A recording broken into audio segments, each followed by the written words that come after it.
So in this session, we are going to talk about podcast best practice. And as you can imagine, this is a topic that is very close to my heart, having now recorded, I think we're up to about 430 episodes of my own podcast. So I'm not going to necessarily share my experience and my journey, but as part of having a podcast that is now quite deep into the archives of marketing and mindful living, which tend to be the focuses of my particular subject matter and interviews. I'm going to share with you some of the research and some of the background kind of reading and attention really that I've been giving to what we might term best practice.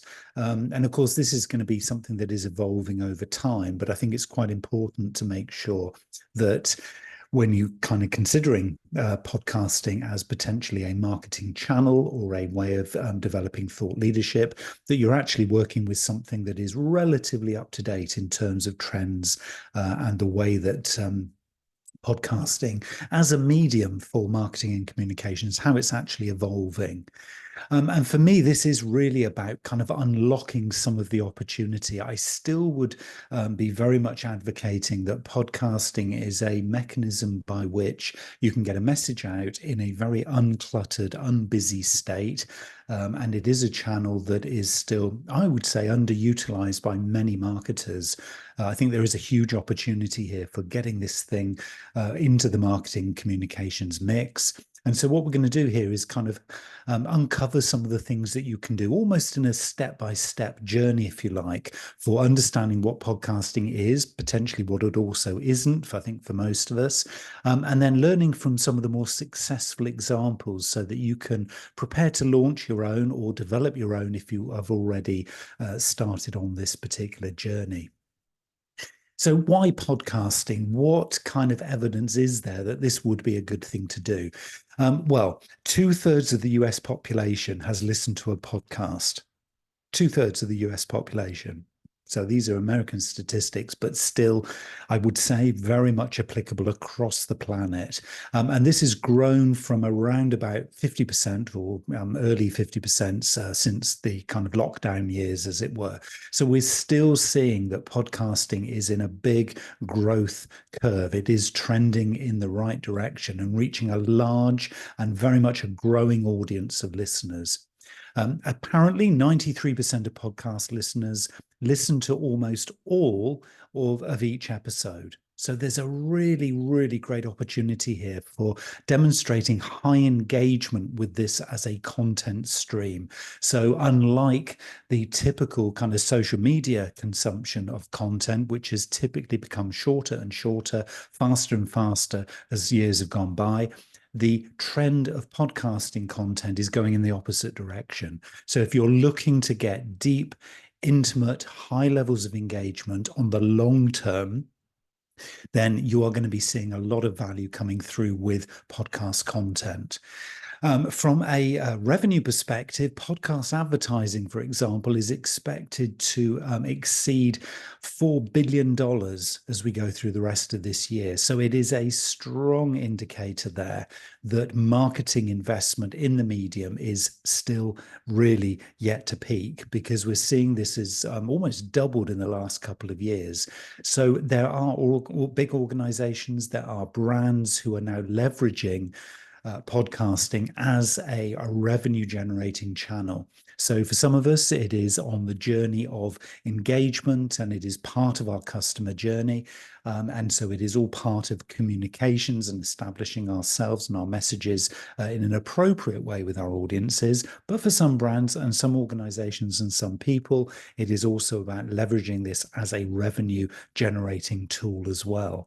So there's potentially some opportunity and some choices for you to think about.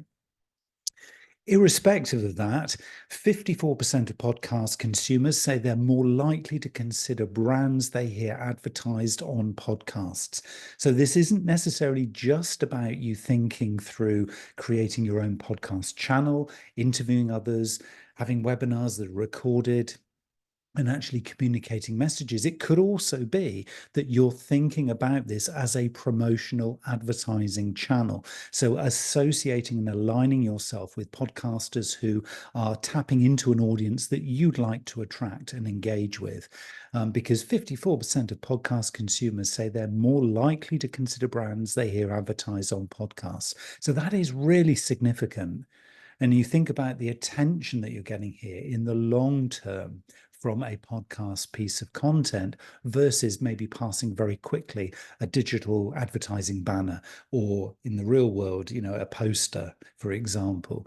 The engagement level here is very much more significant as a channel. Ads can effectively drive purchase intent, is the big message there. And 38% of small and medium-sized business owners are podcast listeners. So if your target audience is what we would call SMB, small to medium-sized businesses, then the podcast reaching a valuable audience of business decision makers is a very clear message coming out of that 38% podcast listener statistic there. So adding podcasts to the marketing mix can really improve, potentially, overall campaign effectiveness. And apparently, according to a survey of marketers, by up to 40%. So if you add in around maybe a traditional email campaign or a traditional social media campaign, you add in the footprint of a podcast, then you are going to get a more effective overall campaign. And that is being seen as evidence, really tangible evidence, by nearly a half of marketers who have tried this. So this stuff works, is the bottom line, is really what we're saying. So let's kind of define what we actually mean when we say podcast, because we need, I think, to be very, very clear here. So podcasting is a digital medium in which audio and or video content, so that's a key thing. It's not just audio. I think a lot of people think podcasting is just audio. We're talking video as well here. Is streamed or downloaded for listening or viewing on personal devices, offering on-demand access to a variety of interests. Okay, so that's something really key here. So it's video and audio on demand through personal devices, so literally in the palm of the hand of your target audience, based on the interests that they have. So again, this targeting, this really kind of pinpoint, laser focused attention is a key thing that you literally cannot get, or it's very, very hard to get from other channels of communication. Jane Lee, podcast consultant, says, think of podcasting as the new radio, but one where you control what plays, when it plays, and how often it plays. And we'll talk in a minute about the kinds of content, the length of content, the kind of frequency of how often you should be publishing new podcast episodes, because there is this kind of sweet spot of getting it absolutely right for your audience. But think of it as a new radio. Think of it as, you owning a radio station where you are in complete control over the content that goes out. And again, much as YouTube has changed video consumption, if you like, away from mainstream terrestrial television, for example, the podcasting is changing the way that we consume audio predominantly, but also video content. And you are in charge. So as of 2024, there are over 2 million podcasts with over 48 million episodes available globally. So it's pretty significant, but it is not oversaturated. You compare that with some of the mainstream social media channels, and you're talking about a very focused, relatively tight, potentially very niche service here, a channel where you can control everything that happens. And so it can be really, really targeted. 75% of UK adults are familiar with podcasting, with 25% listening weekly. So somewhere in that 75% of the adults in the UK who are familiar with podcasting are your decision makers, your budget holders, the people who you, for your product and service, are going to be attracting.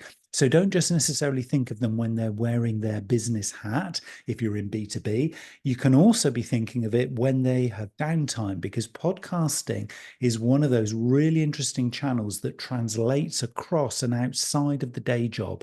People are going to be listening to podcasts, viewing podcast content when they're commuting, when they're at home, when they're cutting the grass, cutting the lawn, when they're out for a walk in the park, when they're off for a cycle ride. They'll be listening to potentially also business podcasts. Now, I've got personal evidence of this. I'm often contacted by people who say, "Oh, I was listening to your podcast while I was out for a run." And I'm thinking, hold on, this is a business podcast. It's not a consumer podcast. And you're consuming it when you're out for a run. So that might sound really quite strange and quite, well, less obvious in terms of like a marketer's assumptions about how the content's being consumed. But it is the truth. And I'm finding this is an increasing pattern. So podcasts, in terms of the impact on marketing, according to the research, can increase brand recall by 80%, making them a powerful tool for marketers looking to deepen engagement with their audience. Now, this is interesting because I've got a very simple but very kind of quite profound experience that I had. I was with my wife staying in a hotel a few months back, and we were approached at breakfast by one of the waiting staff, and she said, "Excuse me, I hope you don't mind me asking, but have you got a podcast?" And of course, it was one of those moments where it was, holy smoke, I've been recognized. Oh my goodness. I thought it was just a marketing podcast. And she said, because when you checked in to the hotel sort of, last night, I've been racking my brains to try and figure out where I recognize you from, because I knew you were familiar. And I thought, I can't recognize you from how you look. It was your voice. And she said, and then it kind of just fell into place, and I recognized your voice from your podcast, and so I just had to ask, was it actually you? And she said, because my sister shared with me a podcast on, and I can't remember the topic specifically. She said, but it was a really good podcast, really enjoyed it. You had a really great guest on, and it just left me thinking that the reach beyond, and this was obviously advocated by her sister, the reach beyond the initial audience to then actually be identified, and me as a brand, personal brand, be recalled by somebody who has never met me, never really actually seen me, but just purely from the voice. So this whole idea of increasing brand recall by 80% is, something I've actually seen in practice. So for me, it could be, well, what is this going to mean for you? What kind of things could you do? So if you're a bigger brand, a more well-known presence, if you're, a market leader or market challenger in your particular sector, just think what this might open up. Because if I've been able to do it for my little personal brand here, I wonder what you could do for yours. So where do you begin? If you decide that this is something that could play a part, or you'd like to test it out, where do you begin? Well, the first thing to do is to start planning it out. Don't just jump in yet. Start to plan out a series and some episodes. So develop a concept. Start with your target audience in mind. Who are they? What are their pain points? What are their interests? What are their entertainment preferences? And tailor your content and this starting point to meet these needs. So figure out, what could I help them with? Now, if you've already got a thought leadership proposition, you've already got a very clear content strategy, pick something that you think could resonate from a podcast perspective. So this is long form content. And how do you structure something like this? Well, consistency is going to be key in your podcast. So decide whether you fancy this as being a weekly, maybe bi-weekly, or maybe a monthly episode that fits best with your content and your audience. Now, you might need to play around with this. You might need to experiment. You might not get this right first time. I certainly didn't, and I'll tell you a little bit more about that in a minute.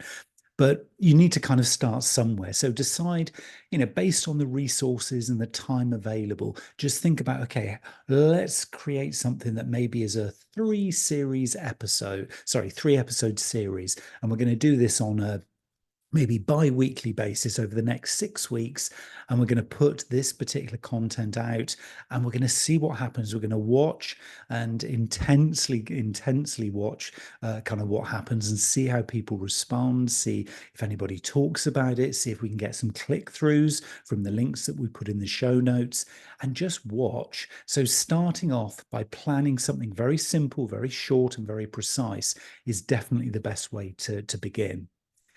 Then the next step is to decide, is this video and or audio? So whilst audio podcasts are much more accessible and require less production effort, video podcasts can lead to higher engagement, particularly if you want to also put this same content out on platforms like YouTube, for example. So when we're talking about podcasts, we're talking about Apple Podcasts, Google Podcasts, Spotify, typically. Now, the one out of those three where you are going to be able to get both audio and video choice for your listeners is Spotify. So Apple Podcasts currently is only audio, same for Google Podcasts, but for Spotify, you have then the option as a listener to consume your content, your podcast, by audio or video.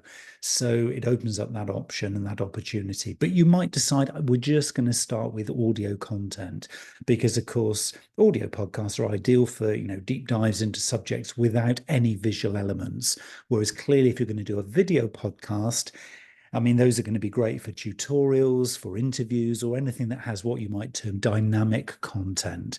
So make a choice. Maybe this particular sort of test series of maybe 3 episodes that you're going to do. I don't think one podcast episode is going to give you enough information or data. So you probably have to do 3. Maybe more than that is a little bit of overkill. You should get a sense of how it feels to do it and the kind of responses that you're going to get by doing probably, I would say, 3. That's probably going to be a good starting point for you. And then it's about, okay, so what's the key theme? Because if we've got this little mini series that we're putting together, then really what we want to do is kind of almost sort of be establishing some form of thought leadership. Now, what do I mean by that? Well, it's choosing a particular topic or a particular title or a particular kind of content overarching message that will give you a direct line to establish some credibility and build some trust, really, with your audience. And because you're going down a thought leadership route, you're going to be addressing some niche topics, and you're going to do them at a specialist and or expert kind of level. So you're going to go deep. You're not going to cast the net wide here, because the whole idea of podcasting is to be identifiable for some niche conversations, some niche interviews, some niche education or information. The broader you go, the trickier it's going to be to attract a target audience. So you have to kind of accept that you are not going to be appealing to everybody. You are going to be consciously focusing, consciously niching your topics. So sharing your knowledge on a podcast will not only build your brand, but also sets you apart as a leader in your field. That's Dr. Emily Tran, who is a digital strategist, who said that quote. So if you're looking to be set apart as a leader in your field, either personally or as a team or as a brand or as a company or an organization, then this is a great way of differentiating yourself from the competition. And that is one of the key things in the whole kind of podcasting mix. So the thought leadership topic that you choose for this first little mini series is going to be key. For me, in mine, the 2 kind of key mantras that I always focus on are mindful living and mindful marketing. So I have this kind of blend between just being awake in your marketing and awake in your sort of personal living. So the kind of interviews I do are about personal development and professional development for marketers or business developers or business owners. So it's quite a niche kind of subtopic that comes in underneath the broad kind of marketing category, if you like. And really then that kind of is the filter for the guests that I might want to choose and pick to come on the shows, the kinds of topic areas that I'm always on the lookout for new content, and the things that I need to keep abreast of when I'm actually doing my research. So it helps you to plan, it helps you to focus and filter, but it just gives you that kind of confidence of having the playing field that is going to be relevant to the audience. And that leads into then scripting your interviews or running webinars. So deciding kind of the right sort of format of how you're going to then run the content and actually then produce the episodes. So your formats, scripted interviews will ensure that things remain consistent and focused, while webinars are going to obviously allow for kind of some real-time interaction potentially and some engagement. So you need to choose what the format is that's going to work for you. Now, the interviews one is quite an interesting one, particularly at the early stages. I mean, when I set my podcast up initially and I listened back to some of the very, very early, the first 10, 15, 20 episodes, it was very much about me doing webinars and publishing content out there. It wasn't until I got to about episode 20 or so where I started to begin to explore how to do interviews and actually being the podcast host in the truest sense of the word. And yeah, it wasn't really scripted, but I did have example questions that I knew I wanted to ask of my guests. But now, 430 odd episodes later, I very much do it in free form. So it is very much, I've got a content topic at the start of the show, but then we go as a conversation. So I've kind of evolved my style as I've gone through those days. But I wouldn't have suggested at any time I could have done that right from the off. So I think it is about building into it, and certainly having a script, having a structure in those early days allows you then to not only keep the audience engaged and keep things interactive, but also it allows you to stay confidently on point. So you don't kind of drift away and kind of lose both the guest, your flow, but also then the audience as well. And when we're talking about that, it comes on to the next thing is kind of what is the best kind of length of a podcast?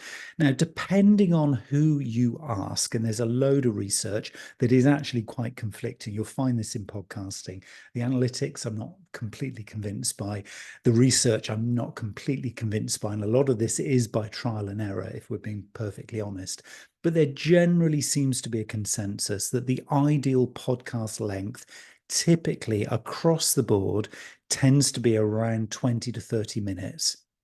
Keeping in mind the average commute time, interestingly, because a lot of people allegedly do listen to podcasts when they're commuting. So they could be driving in the car, they could be sat on a bus, on a train, they could be cycling.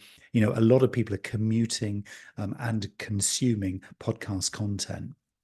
However, where I sit with mine, and it's kind of typically for deeper topics where you want to go in a deeper dive into a specific topic, 60 minutes can be, well, up to 60 minutes can be effective. Now, you will see sort of Tom Billio and people like Joe Rogan are going on for like 2 to 3 hours in their podcast episodes. I don't think I'm ever going to go there for a whole raft of different kind of obvious reasons, I'm sure. And you may not choose to do that either. I think there's something quite natural about a 40 to 50 minute length that kind of implies that, hey, this is a long but detailed but deep conversation. 20 to 30 minutes, it kind of feels like you're whetting the appetite. And of course, 1 minute or so is the short that promotes it. So that typically, I think, kind of is a nice balance. In terms of then how you do it, well, the first thing that you need to be thinking about is the space and actually recording in somewhere that is relatively quiet. You do find podcasts, and I'll talk about a few examples in a minute, of podcasts that are very much done kind of out and about. Gary Vee, for example, is often recorded sort of out at events, at conferences, in lobbies of hotels where he's chatting to somebody, and those are kind of soundbite type podcasts where they're collated together into an episode where they're kind of like multiple sound bites on a particular theme. But for most of us, recording in a quiet room with soft furnishings to reduce the echo. So don't be in a kind of an echoey room. Make sure that the room has got carpets, has got maybe some kind of soundproofing or curtains rather than blinds, for example, to just absorb that echo and reduce away the hollow sounding. And you are going to need to play with that. Investing in a good microphone to ensure audio clarity might be stage two.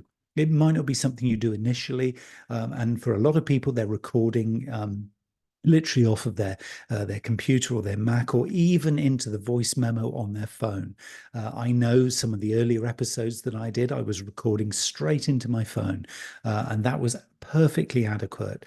Again, it is about horses for courses. You're going to find something that kind of works for you. So I'm not advocating necessarily investing at the outset in any complicated equipment, but you will need to possibly bear that in mind if you want to take things to the next stage. So, how do you then, having done the recording, hopefully in a very kind of simple sort of way, how do you then sort of begin to either collect and or edit that information?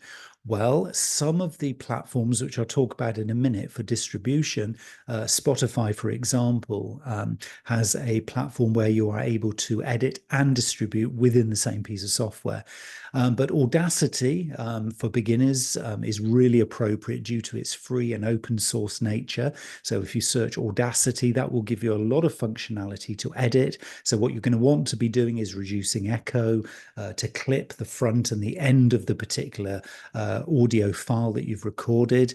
And if you want to take things up to the next level and start to play with the kind of sound levels, isolate particular noises or clicks or hisses, and then something like Adobe Audition has a lot more advanced features. So you might want to begin to play with that one as well. That could be interesting. You need to be looking, though, if you are going to do some editing on the audio and or video, for some software that supports multi-track editing, noise reduction, and then seamlessly integrating, obviously, with your hardware. So you need to be finding stuff that's compatible with the way that you want to record this. But again, this is a step two. Step one is let's just get some audio recorded and let's just publish it and see what happens. Nobody in the first episode is going to say that that is what we're expecting from you forever. People will expect and will accept that you're piloting. And even if you position it as pilot episode 1 of series 1, people will expect that it is going to be a little bit raw, and raw is fine. I do find, actually, with that in mind, that I don't tend now to put music at the front and music at the end and intros and outros and all these kind of things. I just do the conversation, and I find that actually resonates with my audience because it gives them a time and a chance to get straight to the detail. So we don't have these long, waffly, overindulgent kind of intros where 5-10 minutes passes before you start to get to the content, which of course often in many podcasts includes a load of promotional stuff. I keep that only in the show notes. In other words, the description of the podcast, because then it's a discretionary thing. If people are interested, they can look and read up. But if not, they just get to the content. And I find that has been a way that's really worked for me to build the audience, and also the credibility and trust that I'm not wasting their time. So along with the software, you've got to think about the hardware. So I've said that, first base is very much your phone or your computer as you've got it right now. But you can also start to get, if you want to go a little bit deeper, and you can shop around for some really, really high quality kit that is not even necessarily what you'd term professional level, although you can go to that level if you want to. But what you need is a condenser microphone, some kind of filter that stops the hissing and the popping that actually typically happens. And that's just like a little filter that sits between your mouth and the microphone. And if you don't get a microphone that will automatically do this, then that little piece of filter, which again comes as standard with a lot of microphones nowadays, will make a big, big difference. And of course, as I've said earlier, some soundproofing materials, particularly surrounding the microphone. And if you are doing this just purely through audio, it doesn't matter what all this stuff looks like. So you can create yourself with some very, very low budget, they're called sort of egg box style soundproofing material. You can make yourself a little booth where you can stick your head in literally, and you can put the microphone in, and it will muffle out any and mute out any kind of background superfluous noise. So you can sound super cool if you're just doing audio. A little bit more tricky when it comes to the setup if you're doing video as well, because obviously you need to make the whole kind of setup look good. But in terms of your microphone, which is probably the number one piece of hardware over and above everything else, the Samsung Q2U is a very much an entry level.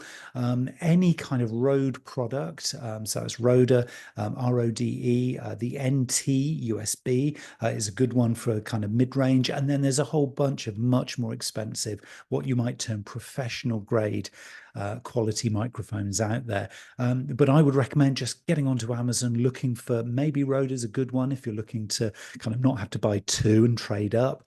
Maybe just go straight for the mid-range if you want to go beyond your phone or your desktop. But as soon as you do that, your sound quality and the quality production levels, even without detailed multi-track, multi-channel editing, is going to improve profoundly. Okay, so we've recorded our first piece of audio. We've clipped it, top and tailed it. We've kind of made sure that we've got it all nicely kind of set up. How do you then get it out there? Because you've got this audio file and all this video file, and it's kind of sat on your computer, and you're thinking, okay, but I'm the only one who can hear this. How do I kind of distribute it? Well, what you want to do is you want to go for somewhere that allows you to distribute everywhere you want to, but only load it up once. Okay, so Libsyn is a good one for distribution, and that has excellent analytics. The one, though, I go for is podcasters.spotify.com, which is part of the Spotify family. It used to be called Anchor, which is where I first started using it, but Anchor was bought by Spotify, and so it's now podcasters.spotify.com. It's free, totally free, so it's free hosting, and it's automatically distributed the video and or audio in the right way to all the channels that you select, and that will be the big ones: Google, Apple Podcasts, Spotify, of course, plus others that you can select in a little tick box menu that gets presented when you set up your account. And that's it. You literally load it up, the audio and or video file, load it up to the system. You put in a title, which obviously can be, related to the campaign or the series or whatever that you're doing. You put in some show notes, much as you would any kind of social post. So you can put links into the show notes. You obviously do a description. If it's a longer form, say up to 50 to 60 minutes, you might want to do at certain points, do a little kind of scripted list of when certain points in the particular podcast where things happen, and put then the timestamp as to when those things happen. So it could be 23 minutes and 7 seconds in to get to this point, 37 minutes and 2 seconds in to get to this point, so that people can kind of selectively go to certain points in the podcast, making it easier for them. And then you literally press publish, and within moments you are then live producing, your radio station globally on the web. So you're there, you've done it, you've launched your first podcast. And I genuinely can promise you it is as easy as that. It is no more complicated than everything that I've just done and said. But what you're doing then is you're relying on being found. And of course, as we say, there are some 2 million podcasts out there. So you've now got to start to think about how you can build a communication strategy and or integrate this in with your existing comms and campaigns. Maybe you're going to be putting this on your out on your socials. Maybe you're going to put this on your website as a dedicated page as you start to build up the series, maybe adding in other podcast episodes. So what can be a very good and effective way of doing this, and I'm certainly finding this works well, is to create some shorts and some reels, so both video and audio, and share these as highlights on your social media. And then engage with listeners through comments. That's the key one as well. So as people kind of feed back to you the things that they like and the things that they're enjoying, make sure that you thank them, all the typical things that you would do in social engagement, but also then keep a log of that feedback, because that is going to inform your next series or your upcoming episodes and the scripts that you do. Because if you find that people are dropping out of a particular style of episode at a particular point, and you're finding actually nobody gets beyond 18 minutes on this particular podcast. Now, I wonder why that is. Then you've added the value in those first 18 minutes, or that there was something around about the 17-minute point that turned people off. So again, much as you would with any other form of marketing, you keep really, really close to it. You keep watching it, and that's going to be really important. So it is about integrating with existing marketing comms. So strategically, you're looking like featuring this in your email newsletters if you do those. You can embed episodes in your blog posts. Obviously, as we said earlier, cross-promoting with related content on your social media channels. I mean, really integrating your podcast into your marketing mix, because this is in itself going to amplify your content reach, but also deepening the engagement across all platforms. Because as soon as people know that there's a podcast available, you've differentiated, you've kind of added a next layer, if you like, of value to the whole experience. You're not just doing social media, which is still what probably all of your competitors are doing. You've taken it on to the next level. So that's when it gets really interesting. So let's look at some examples of people who are kind of way ahead of all of us here in this game. So let's look at the first one, which is the Gary V audio experience. I've already mentioned Gary Vaynerchuk here and his particular podcast. This is one of the old school podcasts, but still so relevant for all of us marketers, hosted by Gary V, who, if you don't know him, is an entrepreneur, CEO, and the head of VaynerMedia, which is one of the fastest growing digital agencies on the planet. And Gary knows a thing or two about content creation. His podcast is well worth following if you don't know this. There's a mix of things like Ask Gary V, where there's like a Q&A kind of thing that is all part of some of the consultancy services that his agency offers. He does a lot of very high level keynote speeches. He does interviews, and there's some original content in there as well.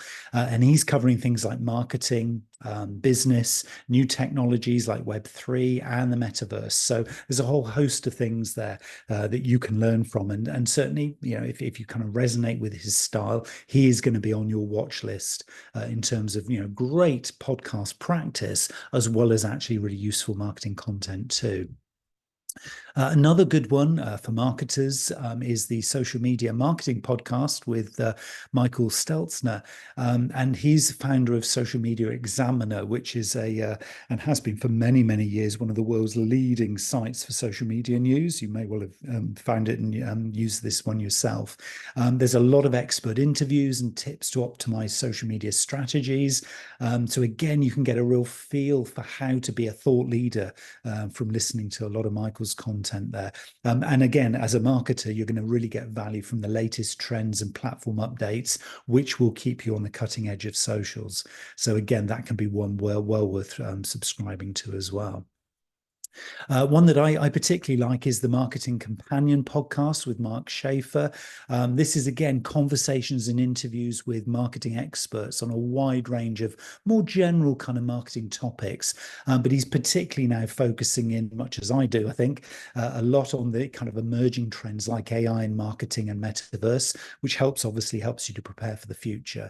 So this is going to support any kind of forward-looking marketing technologies or strategies that you have. And again, there's a thought leadership theme coming through here in Mark's podcast as much as Gary V's as well. So you can kind of see how these guys are really almost best practice, because they're pitching themselves in a particular kind of zone, if you like, and then identifying that and backing it up with sort of other kinds of content that are coming from their other channels too. Jim Stengel does the CMO podcast, and he's the former CMO of Procter and Gamble. So you can imagine this one is delivering, high-level insights, and a lot of respected sources and resources will help you if you're doing any marketing planning to inform your marketing strategy. So this is very much about the strategic side of marketing, and this CMO podcast will give you a perspective on the evolving role of marketing leadership, growth, business development, and kind of high-end strategy. So some great kind of backstories and back interviews here, which again, I would sort of recommend that you follow up on and watch. There's another one as well, is if you're particularly interested in the emerging technologies, the one that I kind of follow And this one has actually been kind of rebranded, or is going through the process of rebranding. It's currently called the AI Breakdown. That is how you will find it. But if you're watching this or listening to this particular webinar on catch up, and you're not here live with me today in this session, it may well be called something different at this point that you're listening to it. But right here today, as we're talking here live, the AI Breakdown is a great one for daily news analysis, covering everything on AI. So if AI is your thing and you're looking to see how it's going to impact creativity, work, and marketing, then the AI Breakdown is a really good one. The guy does a little soundbite of the news of the day, and it really is a daily news breakdown. It's a daily news bulletin, but there's a kind of a 2 to 3 minute breakdown of everything that's happening in the day. And then he does a deeper dive on one particular topic, and that one's updated daily. So if you want a daily feed of all things AI technology and their implications, then the AI Breakdown is a great one to follow. And of course, I've got to give myself a little shameless plug here with the Neil Wilkins podcast. And I took a little lead here. I said, rather than say what I am, I thought, hey, ChatGPT, do you want to tell me what I am? And it very, very kindly said, hosted by Neil Wilkins, a mindful marketing expert and consultant. So thank you, ChatGPT. Those are their GPT's words, not mine. I hasten to add, I thought I'd better put that bit in. But basically, the themes that you'll find on this one, if you don't already listen to the interviews that I'm doing with a whole host of digital marketing, AI, metaverse marketing, and sustainability experts, they help me to be able to share with you insights to help you balance personal and professional development. I love doing my podcast. I had to put it into the list just because I've got so much stuff I know if you're listening to this or watching this will resonate with you. So please, yeah, do follow and subscribe. And as always, if there's any kind of content or particular topics that you'd like me to cover or get some interview guests in to share their insights on, I'm more than welcome to go and welcome you to share, what you need and what you would suggest would be good hot topics right now. And I will go and find those guests and get them on the show. So open invitation, please, if you're watching this live now, or if you are watching on catch up. Yeah, that's an open invitation. And you can find me at Neil Wilkins X or neil@marketingcollege.com if you do have any ideas.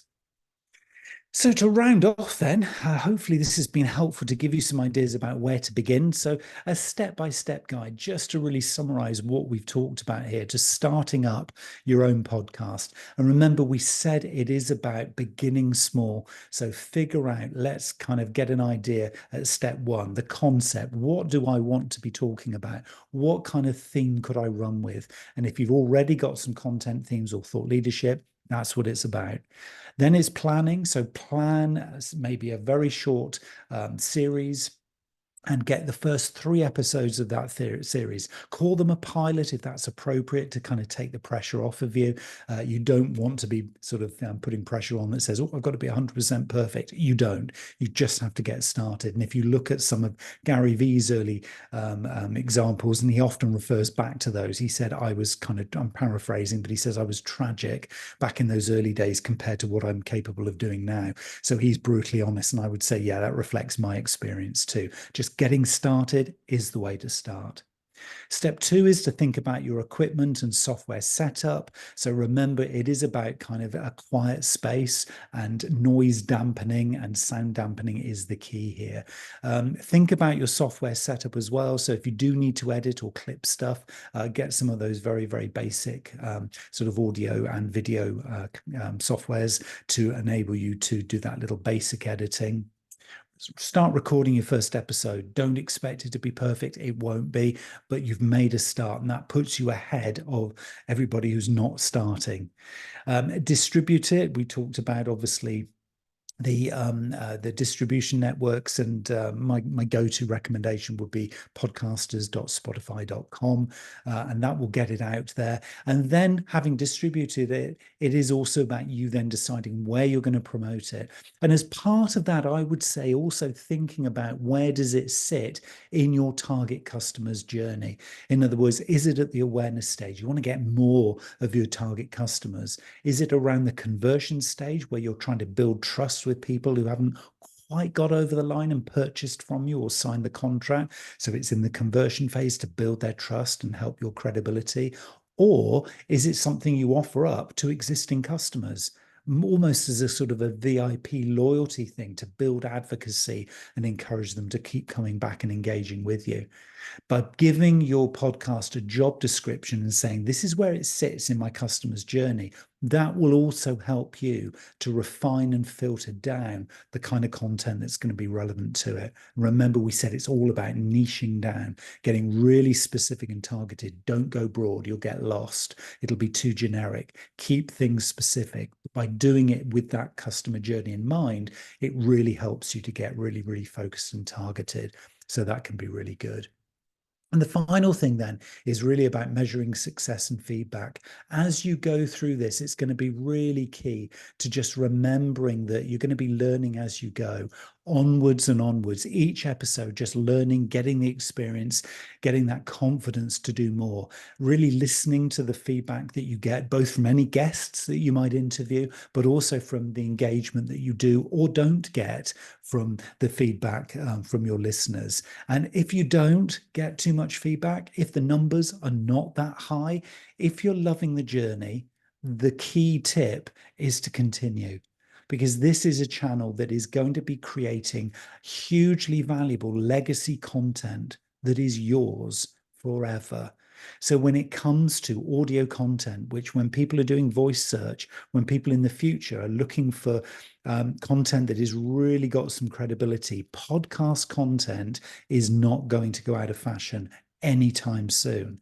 So you are already ahead in the SEO stakes by doing this. And of course, if your show notes and descriptions for each show really, really kind of thoughtfully produced, they're search engine optimized as well, so you know you're using all the key phrases, then the success will come in time. So be super patient. Don't expect overnight success. You might get it, but do be in it for the long haul. Enjoy the journey, enjoy the incredible interviews and conversations and engagement you're going to have with people who come onto your podcast. That for me is the reason I keep going with this. And you will potentially get invited back onto theirs too. So there's almost like this little podcast community that starts to build.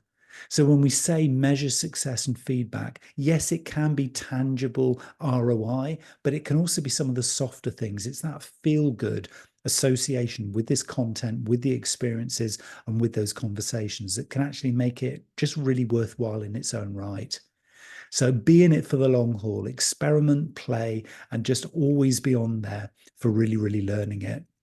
So good luck. I wish you all the best. Do subscribe to my podcast, the Neil Wilkins podcast, and of course, Cambridge Marketing podcast as well, which offers very similar, very kind of complementary podcast content as well. And if you do decide to go down this journey and create a podcast, whether you're listening to this live or watching this on catch up, do share with me your podcast. I'd love to follow it. So, having gone through this little journey together already, I'd love to be listening and tracking how you go. So share with me either through socials at Neil Wilkins X or directly with Neil at marketingcollege.com, and I'll follow you if you follow me. So best of luck. Hope you found this useful, and hope you really, really enjoy your life with podcasts.